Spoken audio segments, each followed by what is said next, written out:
बांग्लादेश की तारीख में आज एक बड़ा बल्कि बहुत बड़ा मोड़ आया। नाज़रीन इकराम, इस वक्त बांग्लादेश के अंदर सूरत हाल तशवीशनाक है। अवाम सड़कों पर है और इस वक्त बांग्लादेश में दंगे फसाद शुरू हो चुके हैं। यानी कि अब बांग्लादेश में मोहम्मद यूनुस को लेकर भी विरोध प्रदर्शन की स्थिति जो है वो देखने को मिल रही है। मोहम्मद यूनुस जो कि प्रो पाकिस्तान है, जो कि प्रो चाइना है, मोहम्मद यूनुस की हुकूमत के खिलाफ ये एहतजाज। हसीना के इंटरव्यू आ रहे हैं। Dhaka is in flames, Dhaka is in lockdown. Pakistan को एक तरफ भारत बॉर्डर और अब दूसरी जानिब अफगान बॉर्डर पर भी इस जहरियत का सामना है। अब जो सूरत हाल है वो सड़कों पर तशवीशनाक है।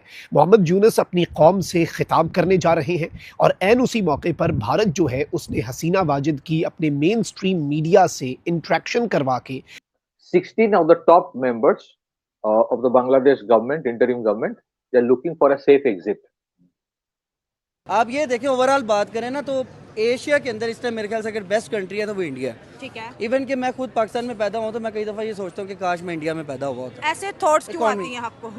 ऑब्वियसली बात है कि ये हर मतलब न्यू जनरेशन को ये ऐसे थॉट्स क्यों आती है? बताएं क्या चीज अट्रैक्ट देखिए मेरी करती है बात, क्योंकि पूरी दुनिया को इंटरेस्ट है फॉर मेनी रीजंस। एक जैसे मैंने कहा बहुत बड़ा मुल्क है, दुनिया की बहुत बड़ी डेमोक्रेसी उसको कहा जाता है। एज अ जर्नलिस्ट भी मुझे वहाँ पे बहुत रिस्पेक्ट मिल रही होती मेरी, मतलब मेरे बोलने की, मैं अगर आधे घंटे का प्रोग्राम करता हूँ तो उसके मुझे रिवॉर्ड्स मिलते हैं, मुझे फीडबैक्स मिलते हैं आवाम से। भारत इस वक्त बाज़ाब्ता तौर पर बांग्लादेश पर टूट पड़ा है। नमस्ते दोस्तों, जय हिंद। हिंदुस्तान स्पेशल में आपका स्वागत है दोस्तों। जैसा कि दोस्तों आपने क्लिप में देखा, बांग्लादेश के कई शहर इस वक्त धूं धूं कर जल रहे हैं। पाकिस्तान मीडिया चर्चा कर रहा है कि एक बार फिर बांग्लादेशी आवाम मोहम्मद यूनुस के खिलाफ खड़ी हो चुकी है और वह सड़कों पर प्रदर्शन कर रही है। रिपोर्ट्स के अनुसार ढाका समेत 7 जिलों में आगजनी की घटनाएं सामने आई। यहाँ बसों, ट्रकों, पिकअप वैन, रेल लाइनों और यहाँ तक के कई स्मारकों को भी आग लगा दी गई। इन इलाकों में सड़कों, राजमार्गों और रेल मार्गों को आग लगाकर या पेड़ गिराकर जाम कर दिया गया। ढाका खुलना, राजमार्ग 5 घंटे तक यातायात के लिए बंद रहा, जबकि 4 जिलों में संचार व्यवस्था बाधित रही, जिससे यात्रियों को भारी परेशानी का सामना करना पड़ा। 3 जिलों में देसी बम विस्फोट हुए। इसी बीच शरीयतपुर और कुरीग्राम में तोड़फोड़ की घटनाओं में शामिल होने या ऐसा करने के प्रयास के आरोप में 36 लोगों को हिरासत में लिया गया है। राजधानी के बाहर 11 जिलों में ऐसी घटनाओं की खबरें मिली। नाज़रीन इकराम, इस वक्त बांग्लादेश के अंदर सूरत हाल तशवीशनाक है। अवाम सड़कों पर है और इस वक्त बांग्लादेश में दंगे फसाद शुरू हो चुके हैं। मोहम्मद यूनुस जो कि प्रो पाकिस्तान है, जो कि प्रो चाइना है, मोहम्मद यूनुस की हुकूमत के खिलाफ ये एहतजाज भारत की ईमा पर, भारत की सपोर्ट से हसीना वाजिद के जो सपोर्टर्स हैं वो इस वक्त ढाका की सड़कों पर हैं। ढाका में कुछ ब्लास्ट भी हुए, यानी पिछले कुछ दिनों के अंदर सिर्फ नई दिल्ली और इस्लामाबाद ही नहीं, भारत और पाकिस्तान ही नहीं बल्कि बांग्लादेश जो है उसके दारुल हुकूमत ढाका में भी कुछ धमाके हुए और उन धमाकों के बाद अब जो सूरत हाल है वो सड़कों पर तशवीशनाक है। मोहम्मद यूनुस अपनी कौम से खिताब करने जा रहे हैं और ऐन उसी मौके पर भारत जो है उसने हसीना वाजिद की अपने मेन स्ट्रीम मीडिया से इंटरेक्शन करवा के पाकिस्तान के खिलाफ हर्जा सराई ना सिर्फ करवाई है बल्कि बांग्लादेश के अंदर मौजूद जो करंट गवर्नमेंट है, जो कि इनकलाब के बाद फॉर्म हुई, जो एक टेम्परेरी सेटअप आया, उसके खिलाफ भी हसीना वाजिद जो है उसने जहर अफशानी। हसीना के इंटरव्यू आ रहे हैं। Dhaka is in flames, Dhaka is in lockdown and as a matter of fact 13 तारीख का लॉकडाउन था। उसके बाद उन्होंने बोला भैया फ्राइडे का एक दिन हम छुट्टी दे रहे हैं, सैटरडे संडे हम फिर बंद करने वाले हैं। बहुत सारी चीजें चल रही हैं जो आई वुड रिक्वेस्ट पथिकृत भाई to kind throw some bombs at us. Thank you so much. नमस्कार। बॉम्ब नहीं फोड़ते हम लोग। नमस्कार आदि भाई। हम सिर्फ ब्रह्मोस मारते हैं बुलडोजर से। तो बेसिकली क्या हुआ कि कल एक इंटरव्यू आई शेख हसीना की in the first post and वहां पे उन्होंने डायरेक्टली नाम लिया हिजबुत तहरीर का कि ये ऑर्गेनाइजेशन यूनुस को सामने रख के सरकार चला रहा है and the whole coup was done by them. So Dhaka में अभी क्या हो रहा है, 13 को एक वर्डिक्ट आने वाला था on Sheikh Hasina and some of her other ministers. वो उनके कुछ क्रिमिनल कुछ बनाया है मतलब something they try to do similar to international court of criminal court की तरह, या कुछ नाम दे दिया ढाका में।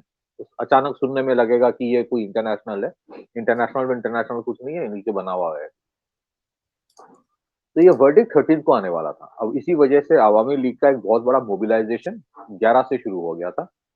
अगर आप मोबिलाइजेशन अभी अभी जिस तरह से मोबिलाइजेशन हुआ या जो भी चल रहा है, it is not something that happened only for 13, 11 से शुरू हो गया था।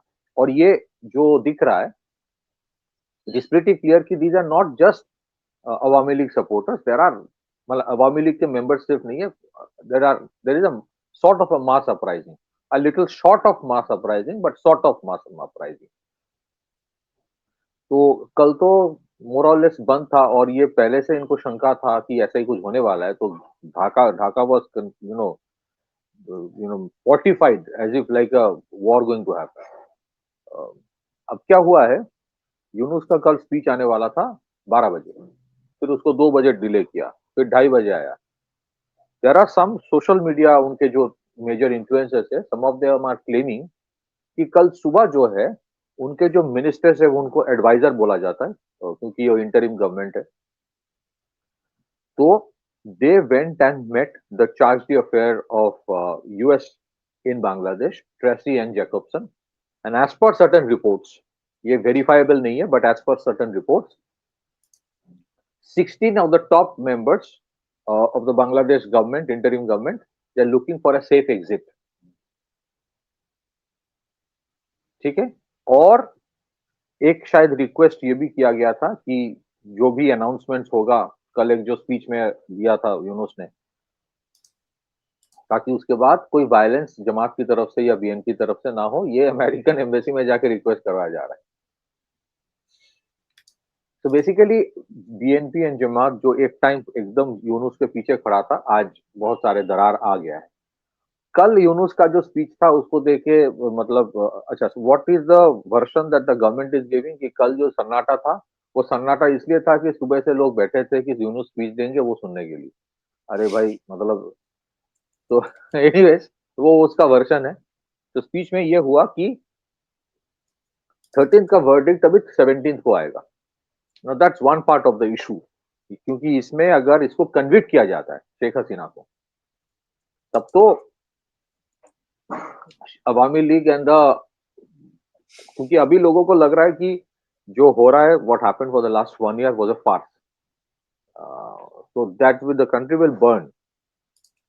और अगर उसको एक्विट किया जाता है कि नहीं उसने कुछ नहीं किया था, then the question will be, भाई तुमने फिर ये रेजिम चेंज करवाया क्यों? So both ways it's going to be troublesome for the regime in power.